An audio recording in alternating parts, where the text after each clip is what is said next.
Hello and welcome, ladies and gentlemen, to week 6 of Runeterra Aegis EMEA Legends of Runeterra League. I'm Zero and I'm here with my co-caster Monty. How are you, Monty? Well, Zero, how are you today? I'm well. I'm fine. A little bit tired. Here in EU, it's 9 p.m. I know it's a little bit earlier for you there in America, but yeah, I'm fine, and I'm super excited because today we get to see some really hype matchups. Yeah, we do. We do have some really exciting decks on deck. Man, that's a bad way to say that. But my brain's a little bit fried. I've been at work all day. I was rushing back. But yeah, we have some great decks lined up for you guys today. We have some great matches. I think we're going to be following Salty Simon in the first set. Always a fantastic player. Love watching him play. Love seeing what he's got. So super excited to see today's games and bring you guys all this great, amazing Legends of Runeterra action. Yeah, you mentioned Salty Simon. Yeah, we're gonna follow him throughout the first matches of today, REO versus Super Sprout. And you mentioned Simon. I'm gonna mention his opponent because we're gonna see Salty Simon versus Go D, another super skilled player from the EMEA server, like always top ladder finisher in the seasons. Like I think the last 3 seasons he was like in always in top 5 when the season ended. Is super consistent in ladder. Is very good also in tournament. Like he made another top cut in seasonal, and he's gonna play tomorrow in top 32. So I think he's super strong at the moment. He has a very good read of the meta and can easily get an upset over seasonal winner Salty Simon. Yeah, definitely. He's got quite a few good decks here as well. I'm super excited to get into those and break all of it down for you guys. These lineups are some spicy ones. Some clear targets coming out here in my eyes. Yeah, absolutely. Especially the REO lineups. Like we know REO is always have an experimental take on the meta. Always have like a original kind of lineups that they bring in tournaments because they scream so much, they test so much. They don't always agree with the rest of the community about the decks that are good in the meta. But this time they have seemed to find like a formula, some kind of like magic that made them some and all of the players like be really good in tournaments. Like REO, we know they top cut seasonal. I think at least two of those of players from the team are top cut in seasonal tomorrow from EU, and I think they have a very good read on the meta. For sure. Just looking at Simon's lineup here with the Fizz Ribbon, the Zoe Aphelios, and Echozillion, this seems like a pretty clear target Aphelios lineup. Unfortunately for him, his opponent today doesn't have Aphelios, but nonetheless, I'm excited to see how he can pilot it and see which decks make an appearance on the screen. These are some super exciting ones, built a little bit differently. Yeah, and as you see, the first deck that's gonna be highlighted today is always Draven Scion. What can you tell? What can you tell about it? Well, this is the burn version of Draven Scion. At least it's slightly skewed that way. No Noxian Fervors, which is a notable missing piece. That's one that's kind of crucial to helping you activate your own Scion for the rally, so I'm a little bit surprised not to see him in a single copy. When you get up to 3 Decimates, 3 Fervors, the deck gets a little bit bricky, but with 2 Decimates, 3 Decimates, and 1 or 2 Fervors, I think you're still okay. OE looking for that nice middle ground between burn and mid-range game plan. And this deck, of course, does want to come out of the gate swinging with those Fallen Riders. Wants to start turn one with that Zonite Urchin onto the Fallen Rider, creating a Risen Mhm. Rider. From there, it wants to go wide with Boom Baboons and Flame Chompers and Sump Dredgers and Lost Souls and just chip away at that HP until you get your opponent into that burn range. 1-2 Decimates should be all it needs. Yep. And for the matchups that have denies that you can't actually get through with the burn, you have Scion. Scion is this big, beefy boy that's going to come down on turn 7 with 9 attack and 6 HP and Overwhelm. So, of course, some decks in the current metagame do have answers to both the Burn and the Scion, notably Mono Viego having both Rite of Negation and Quicksand. So it can be a little bit problematic, but nonetheless, this deck is able to go wide fast and get that early damage in and just close out that way sometimes as well. And you mentioned this deck is a more mid-rangey version, and yeah, I can see that also from the two of copies of survival skill that it runs. Usually, this deck run it as one of, Mhm. usually to discard it with Poor Cannon, and also the one of Grave Physician that we usually don't see because we don't go as wide in the meta lately. We want to smoke the opponent in the early game and then finish, as you mentioned, with the Noxian Fervors, with of course the Scion as a top deck potentially or as a finisher. But yeah, the focus in this deck is not as much in the burn. That is there though. We see the 3 copies of Get Excited, 2 copies of Decimate, 3 copies of Mystic Shot, but can also win through the board. Definitely.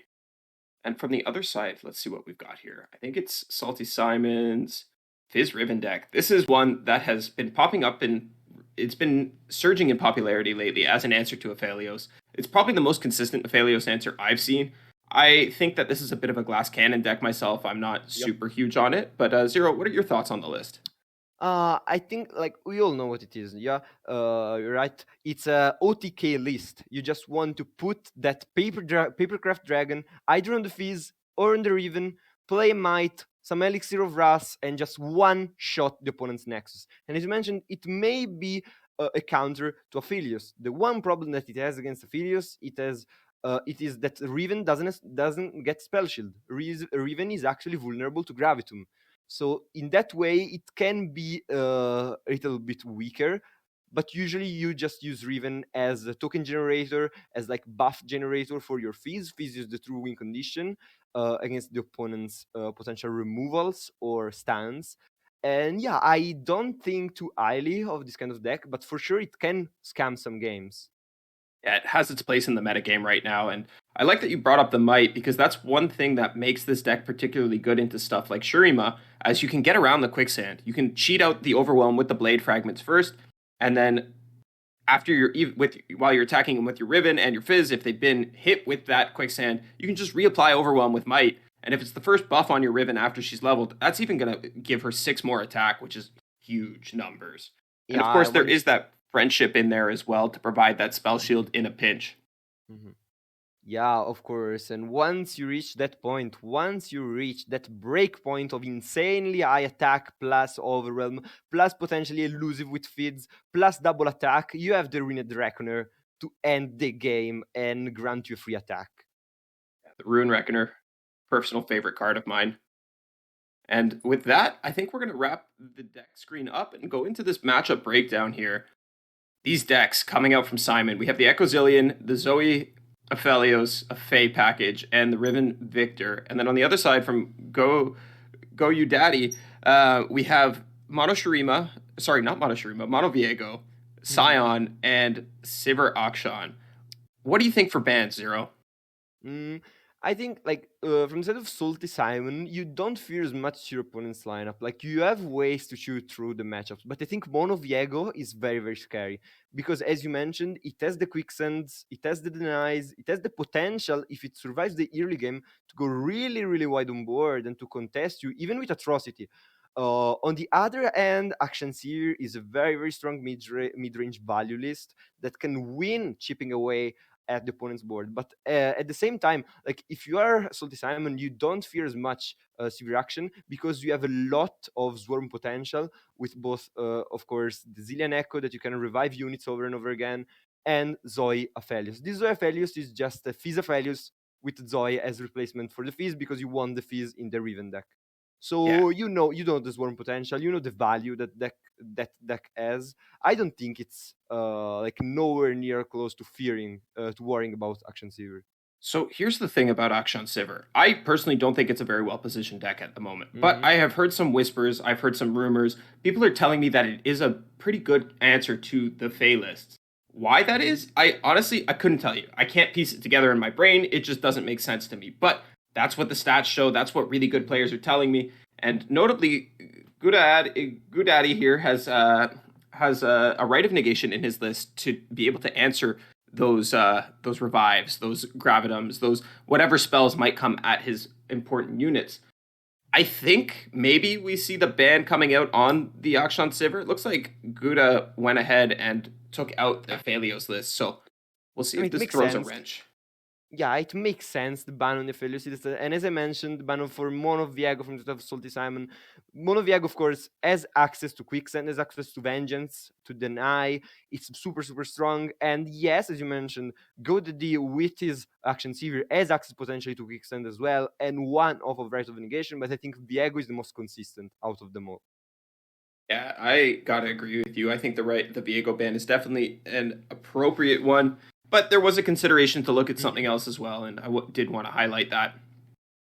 Now we'll see which decks these players queue up first. This has been beaten to death. You flip a coin, and that's just the way she goes. But Honestly, if I'm Simon, I start with a Conzilian just to to insta win turbo destroy my opponent, because I know Salty Simon screams and talks a lot with Broken Ball, and I think Broken Ball is one of the best Ecozillion player in the world at the moment. So I know that Salty Simon has the potential to insta win with that deck. That deck is so powerful, and just to get a mental edge on GoDaddy. I like it. I like it. It can be very destructive to your opponent's mental when you top deck that revive on the turn you need it. And I'm a big fan of the deck myself as well. I would agree. I think we want to queue it up first, purely because it's the more fun deck out of the two. And I'm a Fizz gamer. I've always been a Fizz gamer. I'm not huge on Riven Fizz. Play Aphelios does the same thing. I mean, I think when you actually get to OTK your opponent can be very very fun, because when you have a fizz that cannot be answered with a with a papercraft dragon the dragon on the fizz, and you just smork with elusive like 12 damage in a turn, and then you get the free attack with the reckoner, and you go like 24 damage without answer in a single turn. That can be very fun, but it's not as probable as like top decking with predict. And here we have game one. But It is Salty the Simon Riven is not Fizz. of my opinion. Is not the same opinion as me, and starts actually with Fitzraven.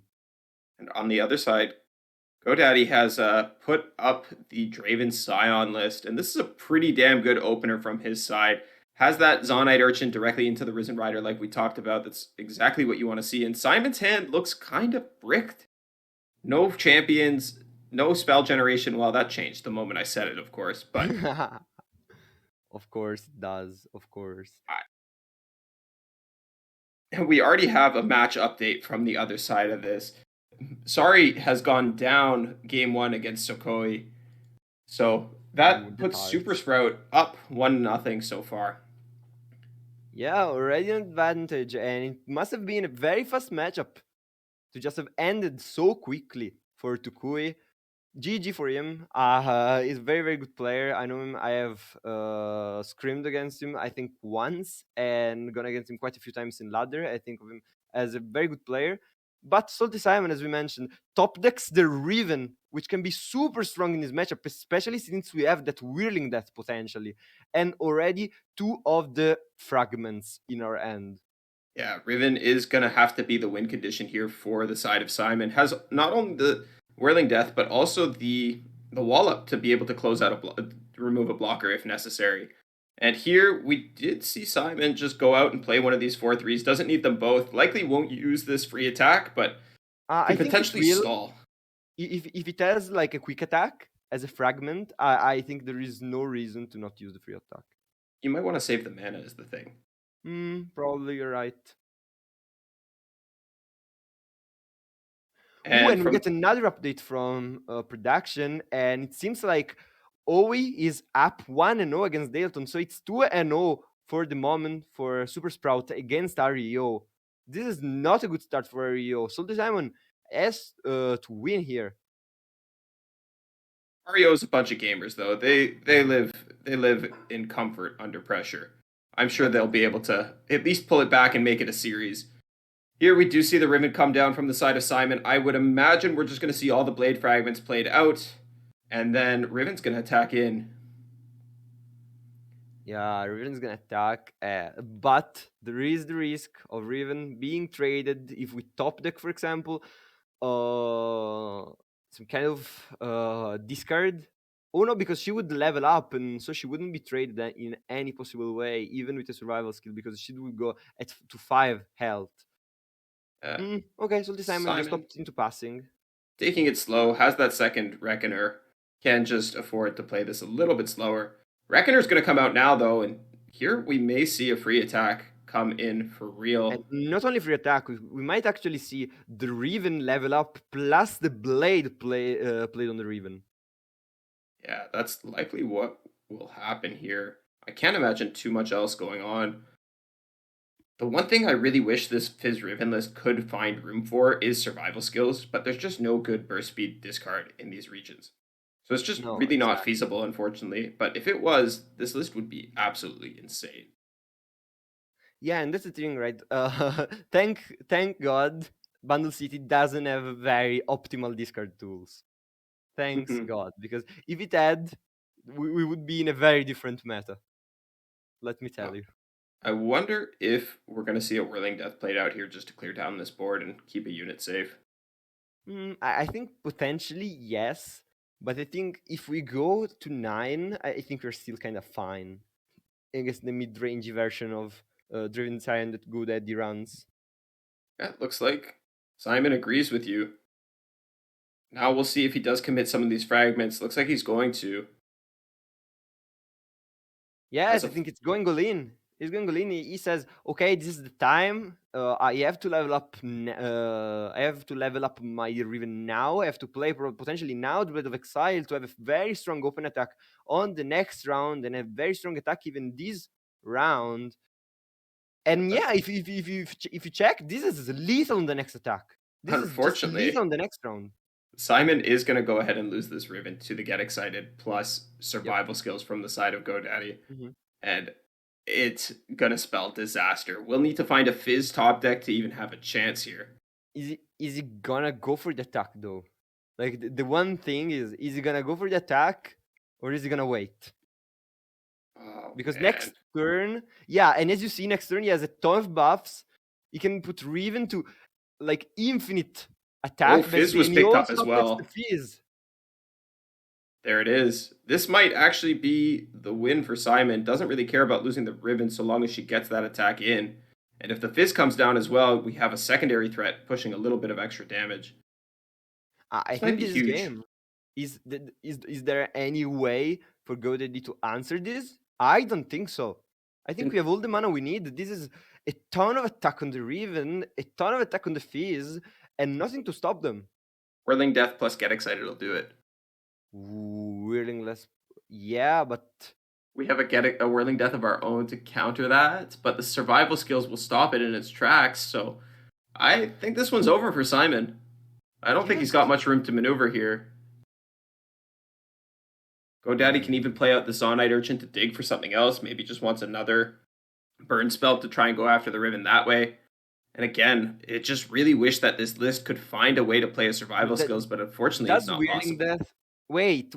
Does Whirling Death fizzle if we remove the unit from attack and we put it in the backline? Because It we have a does. BAM. Yeah, Yeah, but we have a BAM. that's true. That's So true. so We can use the the Whirling wall Death is up. yeah, yeah, we have a wallop. Yeah, with the wall up, I think you're right.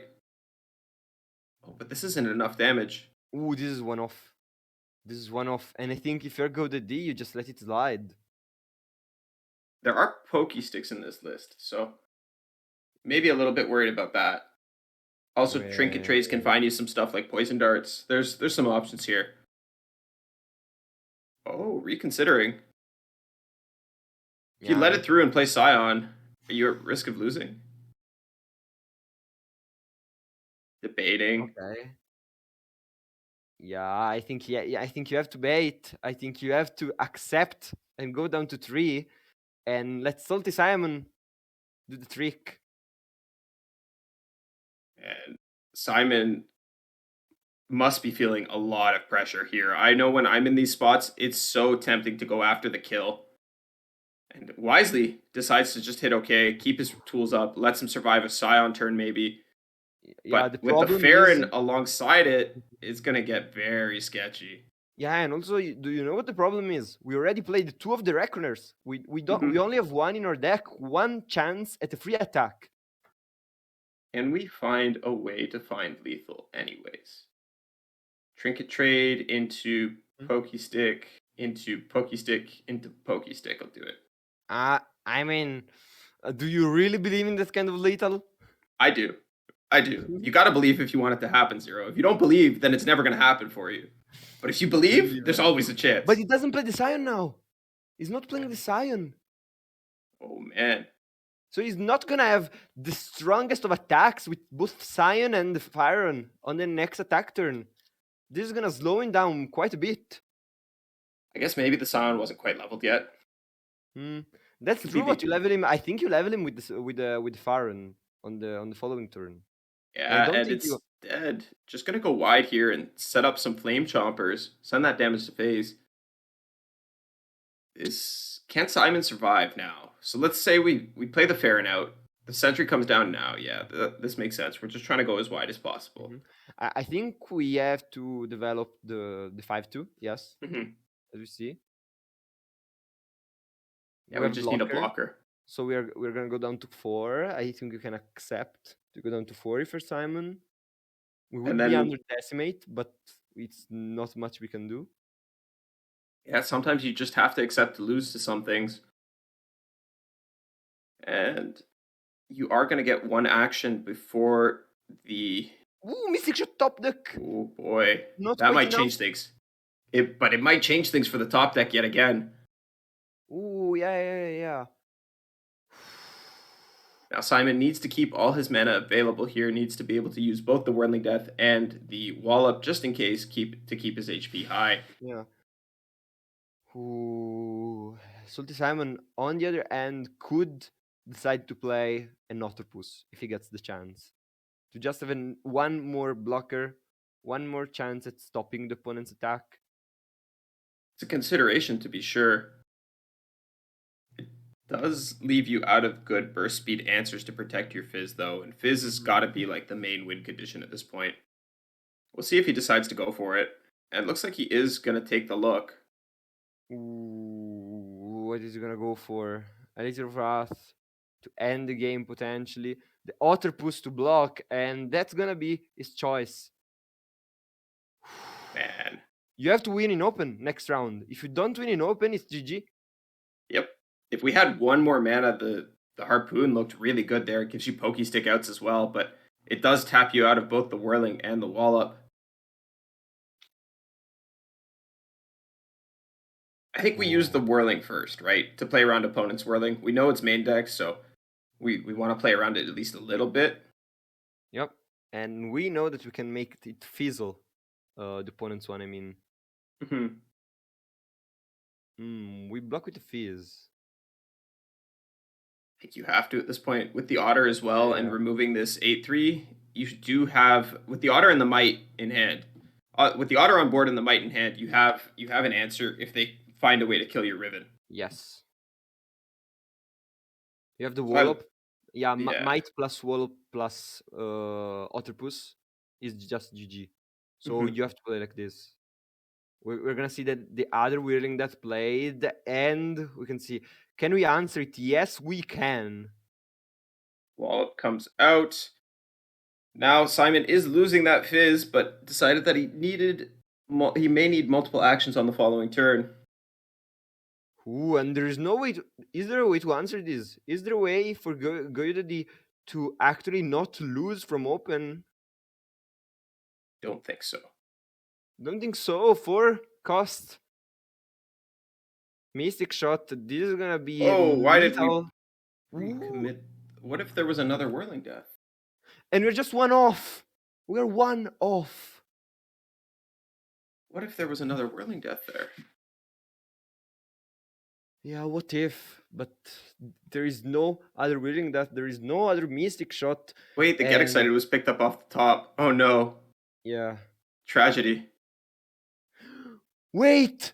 But we can kill the Riven. Yeah. I didn't see the play. Honestly, I thought okay, we are 1 off lethal if we go phase. But actually you can just kill the Riven, and killing the Riven just wins you the game because there is no more aggression left in Salty Simon's hand, and you just win on the following action.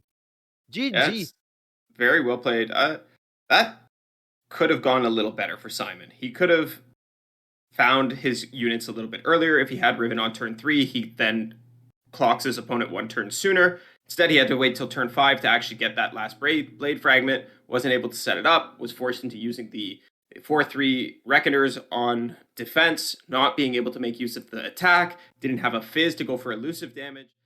It just was a perfect disaster for him. him. And he does decide to run it back yet again here into the Sivir. And GoDaddy has another pretty good opening hand here. I imagine you're kicking most of that, but Sharp Sight going to be super key. Yep, Sharp Sight, the only way other than Quicksand to interact with the Fizz Riven. Oh, and he actually Q sent it combo. back. Wait, he said it.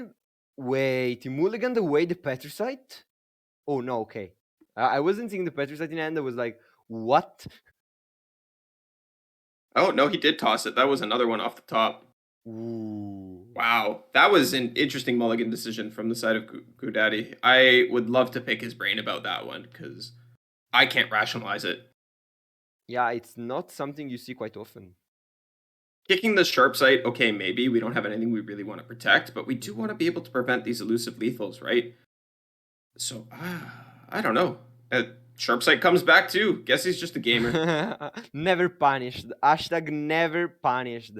And with the previous win that we saw in the last match, Super Sprout are actually 3-0 against Ario. Oh, wow. That's true. There is a Shield chance for the potential comeback from Ario, but it's gonna be difficult. Shield of Durand came down there to protect this Broadwing, and now it's a 5 attack unit staring you down. Yeah, with it's a Brightsteel basically Protector as unkillable. backup. Yeah.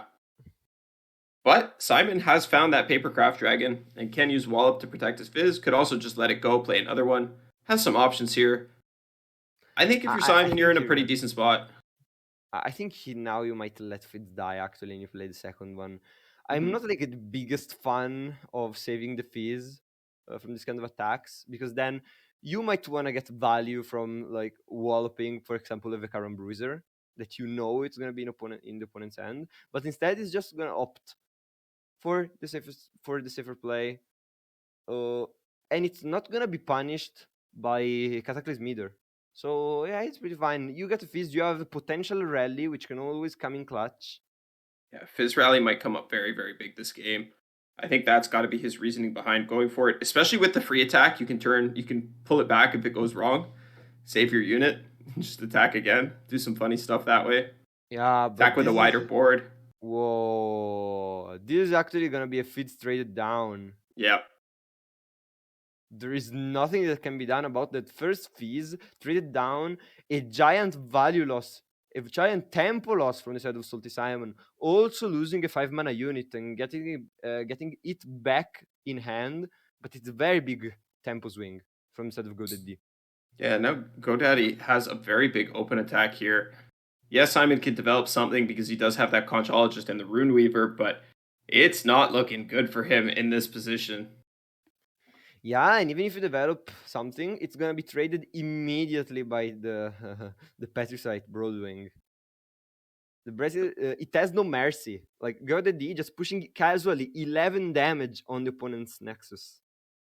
He's really trying to throw his load at Simon here, make him bust. He's got the Absolver in hand. Unfortunately, no level champions, but does have that Quicksand, and we'll see if he can pick up an Overwhelm off. Sorry, not the Quicksand, the Cataclysm. We'll see if he can pick up an Overwhelm off this lucky find. I mean, Overwhelm plus defense, potentially quick attack were all very good option. I really like the quick attack before the Overwhelm on the Vekaran Bruiser, so it can attack actually more and more and get you more and more keywords. But yeah, of course, this +2 defense, not the best that you could have opted for, but still very, very good. Ooh.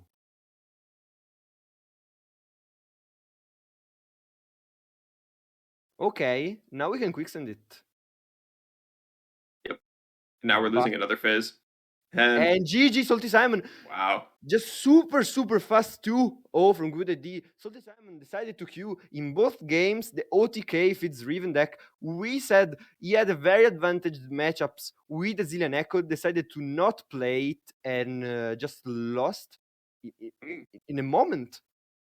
And that's actually clean 2-0s across the board from Super Sprout. I did just check our match chat here, and both Oe and Sokoi went 2-0. That's got to feel good for them. I imagine that's going to do wonders for their playoff locking abilities. Yeah, just like 6-0ing a team as strong as REO must feel super good for them. Like, REO are one of the top dogs in EMEA, are one of the most respected players. They've won so much in tournaments. They are so known in the community, and you just go into today and just 6-0 them. Like, this is huge. To be fair, the Super Sprout players are also some of the top dogs in EMEA. Owie and Gatti both multiple seasonal This is a qualifications. statement for playoffs, by the way. This is a It is. statement. It is absolutely a playoff statement. Always won a seasonal of his own, right? So seasonal winners on both sides here. Definitely some notable players, some great games. It's a shame to see REO going down 6-0 though. I really would have hoped to see them put up a bit of a fight. I wonder if they just prepped a little bit more for their other matchups this week, expected something else. Looking at the lineups, it doesn't look like they hit their targets this week, and that's a little bit sad. I I'm not gonna say anything because I know some of the players, and yeah, most of them have prepped very very hard for seasonal. Maybe they focused on seasonal play and not so much on winter ages prep, because Yep, probably. if you have to play for $10K, is a much more like exciting perspective.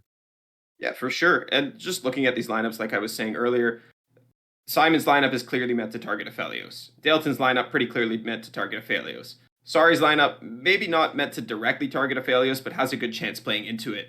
So no Aphelios from the side of Super Sprout today. Not a single Uh, one. they absolutely sniped them. Like it's like they read their minds and said, "Okay, now we counter them. Easy, easy. 2 minutes FF. We just hard counter all of them, and they cannot play into us."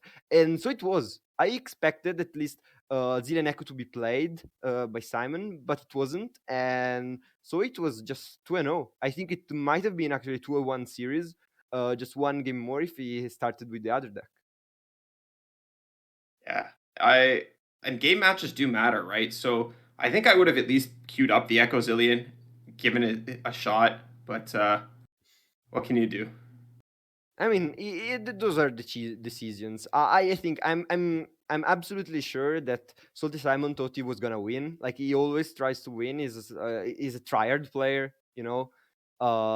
He has the reputation for like kind of tilting when he loses, so he always tries to do his best. Hmm. So he thought he was gonna win for sure, but it wasn't favoring this matchup, and he kind of bricked in both the matches. Maybe the second one, he had a little bit more of a fair shot at the opponent, but especially the first match, it was just not seeing his cards in early game and just being behind in tempo.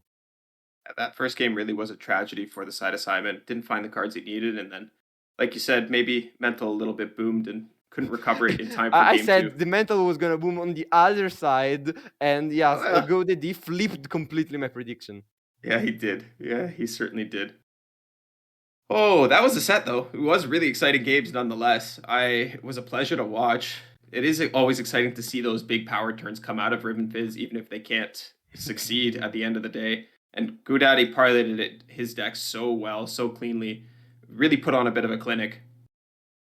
Yeah, it was a masterpiece. Like he played by the book those matches, not giving the opponent any kind of edge that it could have given. Like also respecting potentially buffs on the opponent's side, not playing immediately. For example, the whirling deaths. I Hmm. remember, in the first game, accepting potentially the damage and from the side of Simon and giving him the time to like potentially commit and then be answered by GoDaddy. So I think he had the patience to play against Simon's deck, and that rewarded him with a 2-0 win. Yeah, yeah, he did play it quite patiently. I guess we have no more games for you guys in this first set, It's just unfortunately. 2-0. Sometimes it happens. It's a stomp. I think more because of preparation and sniping actually what the opponents were gonna bring than skill gap. Because of course all of the players are super good and are super close in skill. It was very very executed and from the side of Super Sprout, and I'm really excited to see them in playoffs. Hmm. And so I think we're gonna go on a little bit of a break until next set. And I think it's gonna be like 5-7 minutes. And see you soon, guys, for the next best of 2 of today. Catch you guys after the break.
And welcome back for the second series of the day. I'm actually a black screen. I don't know why. My OBS Ninja just crashed. But we are here for Dipsas versus Ice Wallowers. Yeah, should be a really good set. We're going to be following Peps versus Catassis, I think, and we have some decks to get up on screen for you guys. If production wants to do us a solid and throw the first one up, we have Catassis' Anivia deck. This is a pretty standard Anivia list. We have 2 copies of the Runation, 2 copies of the Harrowing as top end, 3 Rekindlers, of course. Notably, only 2 copies of Entreat. That's pretty standard, actually. Nothing really out of the ordinary for this one. Pretty standard control Anivia list. Zero? Kind of like Gluttony, you know? Like it's the only card that if I don't see, I'm getting. I don't know, because Gluttony is super strong, of course, because you can use it on Anivia, and Anivia immediately summons the Rekindler, so you have suddenly an egg and another fully like summoned Anivian board.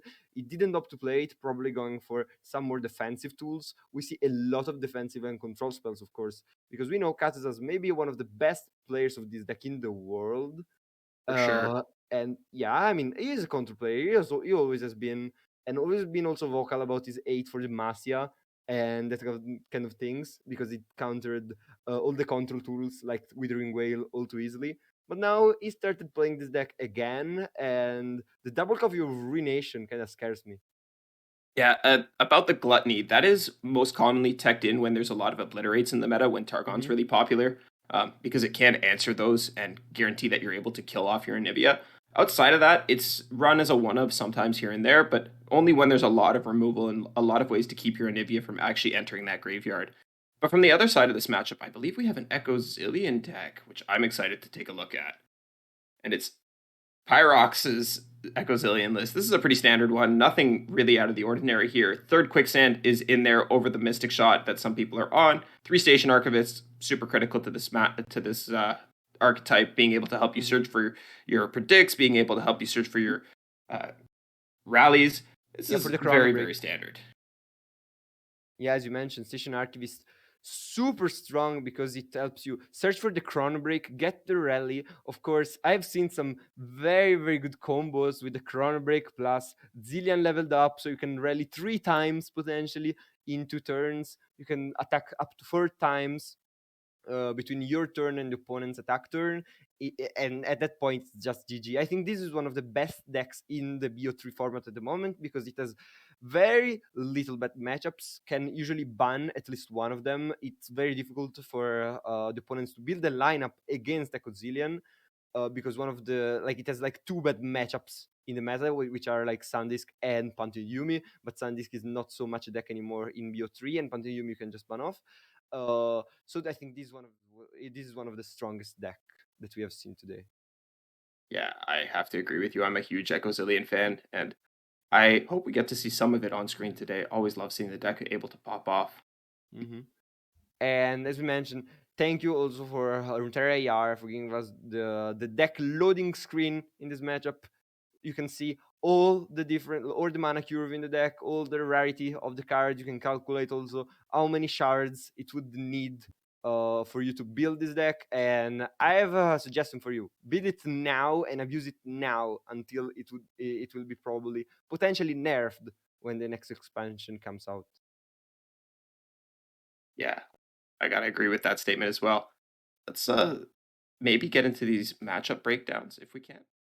And we do have the Catassis versus Peps lineups up on screen here. Peps also on a bit of an anti-Aphelios lineup here with the Fizz Riven, with the Pantheon, and the Victor Ezreal Shellfolk list that has been popping up and increasing in popularity lately. At Catassis' side, 3 pretty staple Catassis decks. We have Victor Karma, we have the Anivia list that we saw earlier, and then there's Zoe PNZ, or sorry, Zoe Aphelios PNZ. This is a deck that's kind of fallen out a little bit, but has seen a bit of a resurgence lately as well. A lot of Uh, people at the start of this patch were saying that it was going to be the new top dog. Fortunately, it didn't quite shake out that way. Aphelios certainly yep. did become one of the biggest menaces of the patch, but not this particular list. I'm curious to see what Katasis and Peps decide to ban here. I think it's because it's quite too slow, no? If you know what I mean. Like, Mhm. of course, the meta developed in quite a way that Targon Invoke cannot quite keep up with everything else in the meta. Because if you think about, for example, Aphelios Fizz, if you think about, for example, also Tristana Timo with Ionia, those decks can swarm you, can kill you before you even get to your inbox. And the bans came out. It's Pantheon and Anivia. And I think these bans make a lot of sense. Pantheon could be problematic for the Anivia deck, for the Targon PNZ list. And Anivia, of course, can be problematic for a deck that wants to win with an OTK like Fizz Riven. So both players doing their best to give themselves the best chance they can in this matchup. Can't wait to see what they have in store for us in our first game of round 2 here. Yeah, Fitzriven today didn't have the better results. We saw Salty Simon losing 2 times in a row with it. I think though that against this kind of decks, Pep Scola could want to play it immediately, and if you win with it, I think you have a kind of easier second matchup because, as you mentioned, like both these decks have ways to potentially stun your attackers, stun your Riven, invalidate your attacks, so if you can win with it immediately, like you have the rough matchups, like left, like for first. This this Karma Victor deck is one that I've seen popping up quite a bit lately as well. And I think that Katasis actually had one of the original lists. He kind of curated it himself. So, a master of this deck to be sure. And I can't wait to see it show up on screen as well. We Yeah. will Was see. it Pat playing it last week? I think so. Ooh. Pat, Random, a couple people that I know have been on the list, or at least similar lists. They might have taken Garrett's version with some different card choices, but the idea is the same nonetheless. But we do have a game on our screens, and it is the Fizz Ribbon into the Aphelios Zoe list. And Double Hush. You don't need both, but one is a great find, and Zoe shows up for turn 1 as well. Ooh, Zoe turn one is so strong. You cannot even answer with a Fizz. Because Fizz is not gonna get elusive. This Zoe can immediately start snowballing the game, giving us some invoke value, potential silences, potential stans, especially Crescent Strike, being so powerful in a matchup like this. Yeah, the Also one the problem with Serpent. Crescent Strike is if you're forced to put the second half of it on Fizz, it can Yep. just get nullified right away. So we'll see if Peps decides to play around that by only playing Ribbon and Fizz, and if so, how they'll decide to handle this matchup. It's going to come down now, though. We may just end up seeing him being used as a blocker for the Zoe. Yeah, Pep's considering just offering the trade here. I I mean, like it it, to be makes honest. sense. Yeah, it makes sense. I think you almost always want to get this trade because this Zoe is so scary, especially with the power of trades that it gives you. And of course, if you're Catazos, you're simply killing off immediately one of the win conditions of your opponent. Your Zoe is just a tool; it's not your win condition, so you can just trade it away. Hmm. Yeah, she's just gonna be. You're gonna be pretty happy to take that trade as Katasis. I think getting the Fizz off the board removes one of the big power targets and makes this uh, Crescent Strike increasingly powerful as it can't be nullified. Yeah, and talking about it, also, you know what cannot be nullified since Fizz is not since Fizz is not here, the Gravitum. So I think Mhm. it's gonna be one of the premium choice here with Aphelios, either the Gravitum or potentially the Crescendum to put down some board to go wide at least a little bit and to go and champ block this Riven. Yeah, Riven being able to come down for the first attack turn is super powerful here and super effective. Very important that you start generating those blade fragments as soon as you can. We saw in the last set, Simon struggled a little bit because he found Riven just one turn too late and was one turn slower as a result. We'll see if Peps can find some other fragment generators here to get this Riven level up well on its way. I mean, I think here you go almost always for Severum because you cannot really use Galibrum in a matchup like this. Like you cannot capitalize on many of the opponent's units. You don't capitalize on Fizz, of course, because it's a champion. You don't capitalize on Riven because it's a champion as well. There are not many followers, and I guess we'll see soon what he did pick. I think I think you're right. I think it always has to be Severum, exactly for the reasons that you stated. It's just not really possible to make use of the Calibrum. Given, as we say that, the 2-1 comes down, and then you do have a Calibrum target, but nonetheless, you want to be keeping your HP high, so that way the OTK has to be an actual OTK. And we'll see if this Severum can make the difference for the side of Katasis, or if Peps is just going to be able to plow right through it. Oh, Ooh, Crescent Strike found. The information is valuable, but so is pranking it. yeah, 5 mana Crescent Strike is not really playable. Like, it's so much mana for a slow spell that does the same thing as the 5 mana fast spell in Targon. It's so funny to think about it. In Targon, there is like the exact same spell that is fast.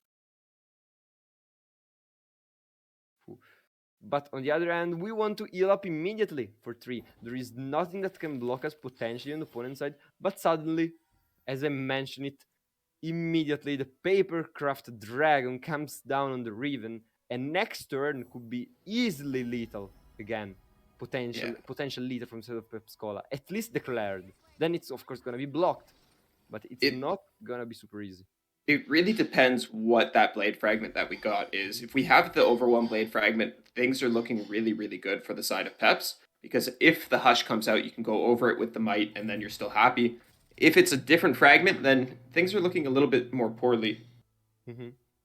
Yep, I agree. And in theory, you can recognize the fragments with the art because they have slightly different arts, but I really cannot. So I'm sorry, I don't know what fragment is that.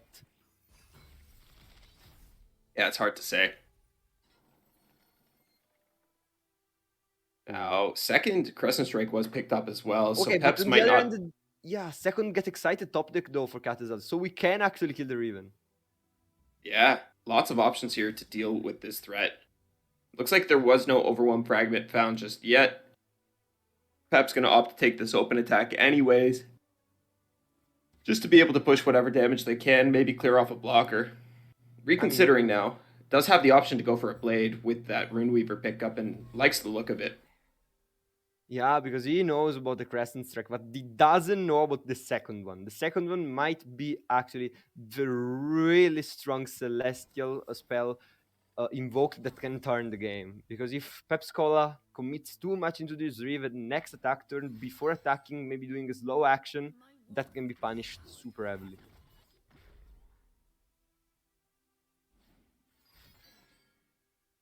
Okay. Blade going to be created here. Are we gonna see the level up? Yep. I like putting the quick attack on the 3-1, just creating another attacking threat here. Don't really need it on the Riven. She has double attack already. Better not waste it. Ooh, but if we go too deep into the mana pool, if we tap too far into our mana, we can be punished so heavily here. Double get excited plus Mystic Shot is an option. I don't know if you really want to play in like this is like the style of play that is okay if the opponent has the survival skill, we just lose. But if he doesn't, we get such a valuable tempo play. Like this is super strong. There is actually no way for Peps' deck to save this, right? Survival Yep. skills doesn't exist in this region combo. It does, Oh, but there's no yeah, it actual does. burst speed Yep. activator. We're tapped below friendship mana, so that's not a concern. I don't even know if it's in the deck. Most likely it is, but there's a chance that it's not found its way into this list from Peps. I'll take a look right now just to And confirm this is that. so scary. Now, all of a sudden, Pep Scola, with no more tools, with no more win conditions, let's see the top deck. It's gonna come in a bit. It's another Papercraft Dragon. Oh no, this is that was the first one. Okay, we have to wait a little bit for the top deck. But anyways, when we're gonna have it, okay, it's an Elixir of Wrath. Not really what you're hoping for. Potentially here It's you're playing the Papercraft Dragon on the 3-1 to then uber buff the 3-1 with all the Overwhelm and Elixir of Wrath on the next attack turn to potentially find a lethal. And that is going to get shut down by Hush rather quickly. Yep. I like the pass coming out there. Peps decides that they don't need to do anything fancy here. And another Riven picked up, but there Okay. is a Sunburst. Yeah, you're immediately getting rid of the Riven. Like you don't even think about it. The Riven just insta dies here without any real chance of saving her. Bye Riven. No friendship in the side of Peps' hand. So no way to protect this Riven in this spot. And I think that will probably spell the end of this game. We'll Yeah, see. let's see what this Sprout give us. Potentially, it's an elusive. Potentially, it's another win condition that It's a you can telescope. use. This is always a telescope Oh pickup. yeah, you have to go and discover some win condition with the telescope. Telescope can cheat you so many games. It's actually insane. Ooh. But Pep Scola decides, of course, he goes for the telescope and then decides to give the pass to the opponent. Maybe it was a bar spot mistake. Could it Maybe. be? I know both Yang and Pat suffered this from this mistake in the AM season last time. Could also just be Peps looking to buy themselves another turn, maybe trying to get that Gravitum out, force a Yeah. cycle. I mean, this Aphelios is getting closer and closer to level up. I think if we play Crescendum now, it's already a leveled up Aphelios, and that's gonna be super scary. Can't I play the don't. Crescendum though, because we do need to keep this Hush mana up. This Otterpuss, if will it be the Otterpuss that could? I don't think so. Not in this case. Nah, I don't think so. We can even let 10 damage go through here, potentially, because we know we can just go and get a Severum on the next turn. We can just flip Aphelios here, and I think it's gonna be one of the strongest players, possibly in the end of Katazas. Now, all the Moon weapons cost 1. Aphelios is gonna create more and more of them, and you just get a Severum here. Either or a Calibrum. Calibrum also super strong to instantly kill the Octopus. Yeah, both options pretty good here, and I Yep. do like taking the 10 damage. You don't really need Mhm. to be too worried about it. Calibrum was the pickup. I imagine we'll see it fired off here after the Priestess. Try to find Ooh. some more value off these invokes. Traveler and Written the Stars, both pretty good options. I think I like the Traveler more, and Katasis agrees. Moonsilver Stone Weaving Shark Trainer. None of them are really good. I think potentially you got Stone Weaver and try to go for the Howling Abyss. Yep, I think that that's not a terrible line here. No. I'm kind of memeing, but at the same time, if you think about it, actually it makes sense. But at the same time, Pep Scola said, "Okay, I'm not gonna troll. I'm going for the safest line of play. I get Moonsilver. I discount one thing in my end of 1 cost, and I can play more cards in 1 round." But the problem with this is I don't know how we're winning from here. Yep. I have no idea how Might Peps be is winning from question. here. I Yeah. like the Stone Weaving play just because it can find you that Howling Abyss. Our mana point was perfect for it. Like, it's slim odds, but the odds are there nonetheless. And I think the odds of that and finding a win through that are maybe a little bit better than making do with the rest of this hand. We'll see. Yeah, I mean, it has the option to go all in on the Overwhelm play next turn, but we know it's gonna be shut down by the Ash. So I don't really see a very good way to survive this from the side of Pep Scola. Like our opponent is even gonna heal through our damage because of Aphelios. Now his quick attack, can heal 5. So I don't know how we are chewing through actually this super big board of Katazos. And then Moonsilver, not actually the pickup there. A little bit surprised. You can, I guess there's no way to play some funny tricks with the rest of this hand. My thought process was you could do something funny by like tapping below the hush mana, and then you can bait them into committing and killing them with the hush and winning that way. But it doesn't matter. Yeah, I It think we does have to not wall up matter. actually. I think actually we might have to wall up the Aphelios just to negate the healing. Mm-hmm. Because with the healing, you're never winning. You're just accepting every other damage. Because you know that if an heal come through, you're never winning. But right now, potentially, if there is no Ash on the opponents or any kind of healing, any star shaping, you can actually win. this is actually winnable. What? No, I don't like this play. Like, it was lethal. It was declaration of lethal. I don't like the play. What do you mean? I think you just take the attack. The opponent has to take another action, no? No, I you don't have like to. the commit. Uh, It was 10 damage. you're always getting blocked though. Yeah, but I don't know. It doesn't make a difference, right? If they have an Yeah, answer to it, they have an answer to it. that's true. That's true. That's true. At least this way, you maybe force the hush out early, and it can change some things. Mm-hmm. There is no other overwhelm tag. I mean, if the overwhelm tag was permanent here and wasn't shut down by the Ash, we could have seen, like, for example, the Reckoner coming down and trying another shot at the lethal. But with no overwhelm, I don't know what fragment is that. I think it's quick But attack. yeah, so I don't see many chances for Pep Scola here. Yeah, I gotta agree with you, Zero. I think if that was an overwhelm fragment, we had a good shot. We could have just fired that off at the start. But with this hand, with our HP, with our board being stunned up, I think Catassus is going to go up 1-0. Yeah, and this game, at least we saw the Fizz Riven deck a little bit more than on the first series. At least Pep Scola tried to stabilize with it, tried to find the OTK turns that we know that deck may have. But in the end, it wasn't enough. We see a 7-4 double attack attacking. It's just gonna be chump blocked by the 2-1. It doesn't even matter. And Katazas is gonna fight in the wind here. Yeah, it's not quite done yet, but Catassus will be able to play out enough units that it will be. And with Yep. no pokey sticks to deal with this X1 and not enough units to block, it is gonna go over to the side of Deep Suscat, and they're gonna take the lead.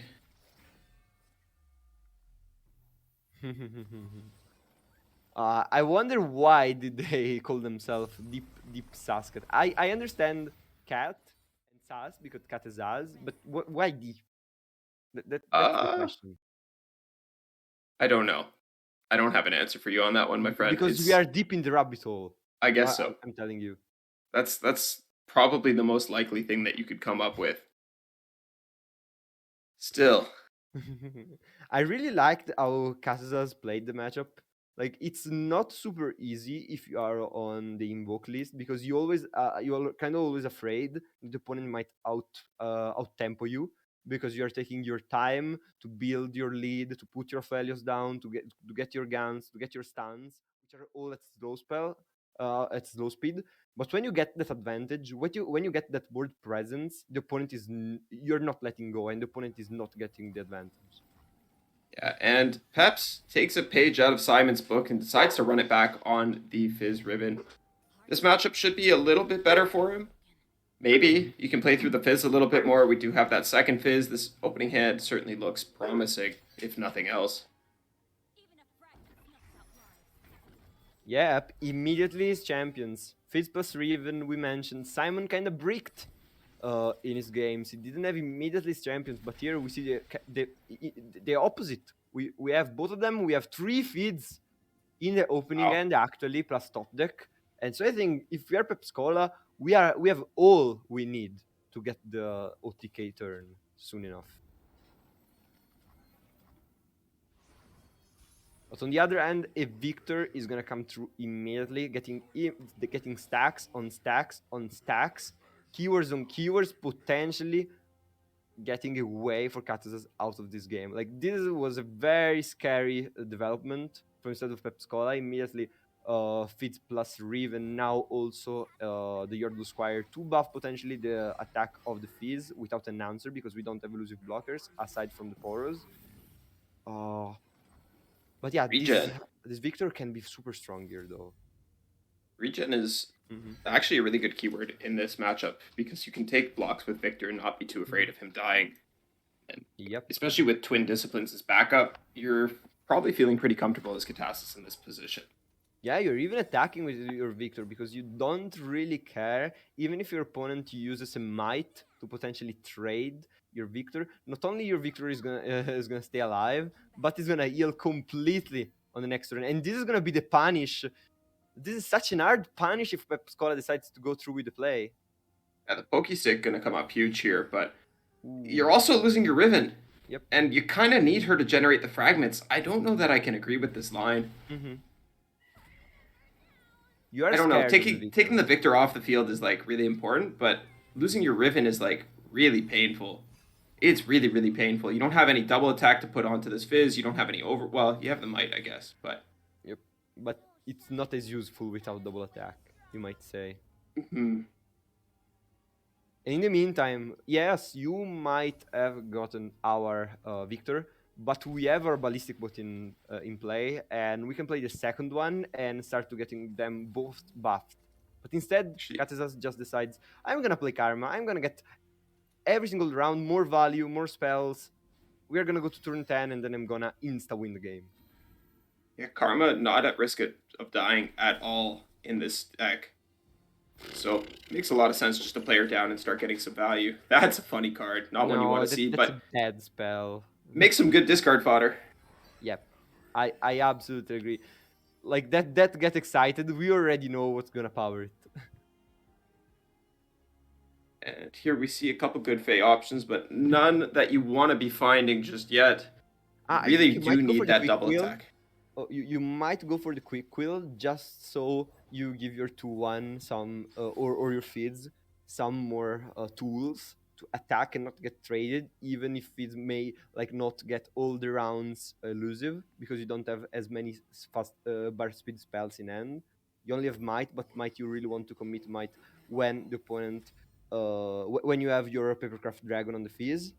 But in the meantime, like yes, Katizaz is growing. Like his board is growing attack. He has the ballistic bots in play, and this can get pretty scary very quickly. I kind of liked the Swole Squirrel pickup just to give you an alternate threat. But the Quick Quill does make a good bit of sense as well. Here, what are we doing? What are we doing? What are we doing? The Hmm. answer is not much. We're just going to take a free chump block here, maybe be able to top deck into another Pokey Stick and threaten this Karma. But as it currently stands, things are looking pretty good for the side of Katasas. And Fizz Riven not really making its mark. Ooh, block on the fizz might be very scary. We have to indiscipline to potentially punish the fizz. Yeah, I was considering it for sure. Decided to go after the bot instead. And already Okay. Pepcola down at 10 HP. Ooh, I'm coming. A good spell. Yeah, that is definitely a good spell. One that you're pretty happy to see. You can threaten this Fizz pretty aggressively if you want to, but sadly. Oh, we're pre-committing the might. Ooh, might pre-commit. We have a lot of tools potentially to Oh protect the fizz. no. Peps is going to lose this to the level 2 Fizz bug. Or no, what's the level to fizz bug? Level 2 Fizz still works with the old cast play changes, so he won't Oh fizzle yeah. spells until his spells resolve, meaning that you can Wait, still deny it. no. But does Katizas know it? I would imagine so. And is it fair to use it? I don't know the I RA mean, rules, by the way. I don't know if it's a bug abuse and it's you can't really prohibited. avoid using it, right? Like if you go in for a will or something on this, and then the wallop comes out and you deny the wallop, it's just what you're supposed to do. Mm. Even here, I imagine the deny is going to be spent right here to go after to stop this rally. Yep, I absolutely agree. And yeah, feels kind of bad to use a 4 mana spell for a 0 cost spell. But hey, if you don't, you're dead. And you're threatening a lot of damage in open attack. This is a lethal open. What? This is lethal in open. Yes. We even have the get excited and think there is much to do. Like, yes, we can block everything, but the Zami Turchin, and then our opponent is down at 4 HP. But we're just gonna finish him with the ignitions. I think this is GG. That's what Yeah, I I can think you tell you. might be right. Unless we use the bam, unless we use the wallop to even stop the 2-1. This is our only out because then we go to 6 and we are just 1 off. But Katasis does have 2 deep meds to dig for more burn, also has a twin disciplines to be able Yep. to add some more attack back, and has more than enough mana to spend it all this turn. Ooh, okay. Well, Okay, it's there going to is come out no on the deny bot. though. Like Pep Scola cannot play around deny at this point. Like you really can't. Well, it takes the bot off the field. We're going to 6. 1 damage off as of now. Katasis Hmm. debating if they want to go aggro or if they want to save this I think bot. here you go aggro. Like I think I here you agree. always go aggro. You have deep med and you can activate deep med also next turn potentially if you don't find anything this one with also discounted cost, and you're very much likely to win. Like I think it's so much more likely for Katazas here to just win, especially since get excited plus 2 ignition is just gonna be lethal. Yeah, it looks like we were GG. right. The only purpose for Children of the Forest is to be thrown away so that way you can get into the face with your get excited. And another quick 2-0 against Riven Fizz. This deck really not performing well today. No, it has not found the matchup it wants to prey on. Not a single Aphelios list coming out. And without that, I don't know. I Eh. mean, the last one, it wasn't Aphelios list. It wasn't the right Aphelios. Because with that deck, you want to target the Aphelios Fizz, of course, least. While we found against potentially, we found against an Invoke Aphelios deck, which is completely another different thing. Like it's another matchup, other cards to play around, other removals or potentially stuns, many more stuns, invokes to worry about, and there wasn't much to do. Yeah, I gotta agree with you. Let's see if maybe we can find another game, if there's anything else still ongoing in this series. Hopefully, it wasn't quite as quick of a 2-0 across the board this time. We've not received any match updates from the players. We'll see what we can do to get into it, though.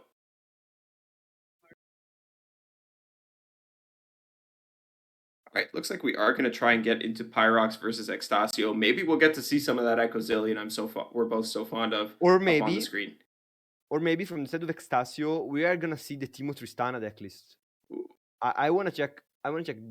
Is he playing it? Let me check. nope, it's No. Fizz Riven on Okay. that side as well. Okay, it's Fitzgerald on that side. Okay, because I know that is a Spanish special. Like at seasonal, almost all the Spanish players brought that deck. They made top 32 with that deck, so it like was demonstrated to be consistent, at least in BO3 meta. So I thought maybe they're bringing it to array, since also it doesn't get any of basically the important champion slots, because you're not playing Fizz, you're not playing Aphelios, you're just playing Timo Tristan as replacement. Uh, Ooh, okay. Okay, And we get another update from the production. Matt Paquet got a 2-0 FF win against Kuvira. So another 2-0 win from the side of Deep Saskat, and they go at least 4-0 in the standings. yeah, they certainly do. They must be pretty happy about taking the win this week against Ice Swallowers. I don't know how what that does for their playoff shots, but I imagine it is good for them. Anytime you're winning, it's definitely a good thing. It looks like we might actually get to see Fizz Riven win a game. Yeah, But I there's a mean, quicksand on the side of Pyrox, so I spoke too soon. yeah, and I was watching the standings. Ooh, okay. We don't know actually the score of the game, so take that with a grain of salt. Uh, but we are in Ecozillion versus Fizz Riven matchup. Pyrox deciding to give up the cat there. That's curious to me. You kind of want the cats to stick around on your board so that way you can revive them and get more crystals. We'll see if it ends up mattering. I like Yeah, taking but the he Station has. Archivist. Do you see what he has on board? Leveled up Zillion. Yeah, but Leveled up still, no, Zillion. no real reason to give away a 2-1 that's going to come back stronger, right? Yep. Oh, It, like I guess it he's was. getting another cat, but then you have 2 cats on the board. Just like the 2/2's not doing anything. Look though how many cards he played that round and how many cards he got back. That is a lot of cards. That I'm is a a lot of cards little bit indeed. surprised we didn't see the. I wonder if the Echo's been leveled. If the Echo's not been played yet, it makes a lot more sense. But If the Echo has been leveled and come out, I'm a little bit surprised that we didn't see the Station Archivist picked up last turn to maybe combo alongside the Feral Prussians that we played and potentially dig for a rally. But here we are going to see a Voice of the Risen come down. Full Swing going to come out. Blocks can happen, but will they be enough? Ooh, 5 gets blocked. 4 gets blocked. Just barely not enough. Except for the wait, fact that there's a Whirling Death coming out. Pre-committed Extasio, no! why?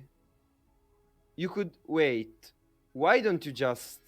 This is my question. Why don't you just block with Riven the Zillion and do this play? Doesn't want to give up. Why don't we block a 3-3 and do this, is my real question. That's also true. Oh, I guess this is reducing the damage quite drastically, though. Also playing around Absolver. No, I was no. That would reduce more the damage because at least by 1, because you're still killing the Voice of the Reason plus another unit, but probably playing around Absolver here in some way. Time Trick is going to come out here. Another Absolver, not really what you want to see. Another Cat, not really what you want to see. I wonder if it was a skip or if we did opt to take something. We'll find out in just a second here. Ooh, and Overwhelm the fragment. fragment here coming in clutch, potentially spelling out the lethal for the Estasio. But we see no, okay, we don't see the quicksand anymore. I was like baited by the fleeting end of Pyrox. Riven level up coming through now as well means that we're gonna have a blade fragment. Yeah, and not just a blade fragment, but just the blade of the exile, threatening lethal here and now. I don't think there is any way to stop this. Let's see if there is. With the friendship as well in hand, I don't think there's a chance. And this is just gonna be OTK for Estasio, the first player that we see today succeeding with this deck. OTKing the opponent, no way to block, no way to do anything. Pre-committing the spell shield is gonna do it, and not even a block with the Zillion. Oh wait, we can survive. Double Absolver. Maybe it's enough. Double Absolver will let us survive one more turn. We'll see if that one turn can be enough. Unfortunately, it taps us out of the Voice of the Risen, so we're really only relying on our existing board here. Can maybe predict into an Echo and then do some funny stuff, but it's gonna be close. I don't know you in from here because actually you're just one action, like 2 actions off of losing next turn, because in one action there is going to be played the Reckoner, and the next action you give the opponent, you can actually play the rally on your 1 unit. But here he got the chance to look for the Rite of Negation. We'll see if he decided to take it. I don't think you can afford. In my opinion, you cannot afford to play it.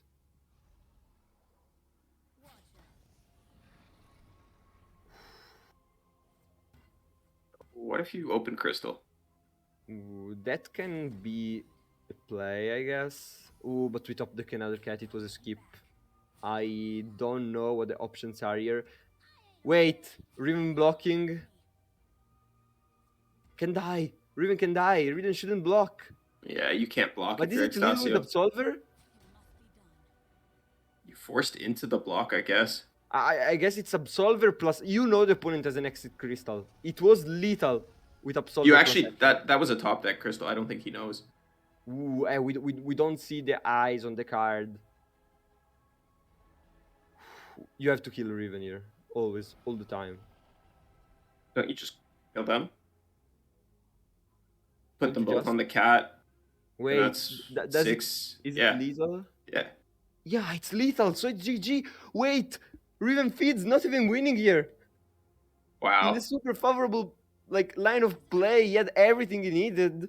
But Zillion Echo, like we mentioned, this deck power level is insane. Like, it doesn't make any sense, actually. And just winning out of nowhere. Oh, wait. Didn't see it. Wait. If you use the crystal and you go out, you place them both on the cat, you win. Why? I don't know. We didn't kill the Riven. We didn't. I don't know. We had lethal. I don't There was get a lethal there. Pyrox. No, the misplay at the last second. He didn't see the line. It can't count, right? You get 2 extra from the cat, you get 2 from the crystal, and then you Wait, get 4 from the thing. Are we still off by 2? No, no, no, no, no, no. no. At most you're off by one. At most, like if you are off by something, We're never you're off off by by 1 one. because it was units of 2 the whole way through. We had Yes, two and so one we win. ones. It was a win. It was Yeah, GG. just didn't see it. It That's too happens. bad. It happens. It happens. Even So the best Extasio player. did manage to get a win with Riven Fizz though. We got to see Riven Fizz win a game. Yeah, it was off the back of a throw, but it happens. It's part of the game. Your opponents aren't always going to play perfectly, and you just need to know how to capitalize on it. And Extasio did a good job of doing exactly that. Also, he was in a spot that he could get a win off of it. Like it isn't the easiest of matchups. Like we've talked about it. Fizz, like Zilean Echo is so strong that if you get to that point, like you deserve actually praise to just being so close to win against such a strong deck. Yeah, it is definitely such a strong deck. I'm such a big Echo Zillion fan, and I'm super happy to see that people are finally putting a little bit of respect on it. Although it seems like people are still naysaying, man. Still, I see haters on Twitter. It's not a good deck. It's mediocre. Come on, guys. Come on. There's so many people that just top cut the seasonal with it. It's been winning tournaments left, right, and center. Yes, the meta is really favorable for it, but the same could be said about so many other decks. I don't know. In so many Maybe I'm the others. one that's biased because I like the deck. And like, if you ask me, is Deep a good deck? I would tell you no. I don't think Deep is a good deck. And that kind of fits the same sphere, right? Like, it's a deck that hits certain metas really, really hard. But I think even out of this very beneficial meta, Echo Zillion is just a deck with a high power level. Yeah, especially since it's versatile, right? Because it can run, of course, the quicksand, so it doesn't lose so much to overrun deck or mid ranges because it can control the board. It has rallies. It can sacrifice his own board to keep the damage from hitting the nexus. It can revive everything, attack you over and over again, predict every single top deck. Once equitable, it's the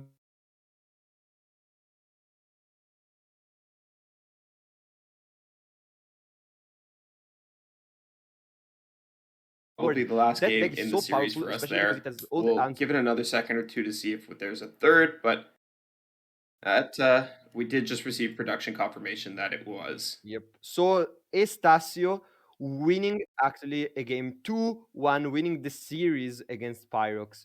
And that's a good news actually for his team. Yeah, that's a 3-0 for Deep Suscat, right? That's a 6-0 for Deep Saskat. Well, 6-1. 6-1. Yeah, 6-1. Yeah. A very dominant victory. Mm-hmm. And let me check the standings actually, because I want to know how high they are on the standings. And they were really, really close to Ice Walrus in the standings. But I think now after this victory, they're gonna get the better of them. And I think they are for sure in playoffs. So GG to Deep Saskat. Yeah, well played by them to secure their playoff spot here. And looks like the standings are still just updating for me, but Deep Suscat is 7-4 currently, whereas Ice Swallowers is 6-4 currently. That doesn't add up. It is what I see. I'm sure the score reports will come in and that'll balance out by the end of the day today. Of course. Yeah, the discourse will be updated as the days go on, especially since you are very, very near the start of playoffs. Yeah. We start to see the playoffs at the end of the line. I think it's just we're just 1 week away, maybe 2 weeks, but then the playoffs will start and it's gonna be super interesting. I'm super nervous for my playoff spots. AM Shard Group 2 is not. It's a tight race. It's a tight race. We lost to Master and Ruterra this week, unfortunately. So, what can you do? Still, we'll see. Practice. Look, what you're gonna do is try your best, practice, and you are good, Monty. We know that, and practice will pay off. Yeah, practice certainly does pay off. I got a couple scrims in yesterday, and I played quite well. I was happy with how I did. But yeah, it's definitely a big difference between between being practiced and unpracticed. I was gonna say, yeah.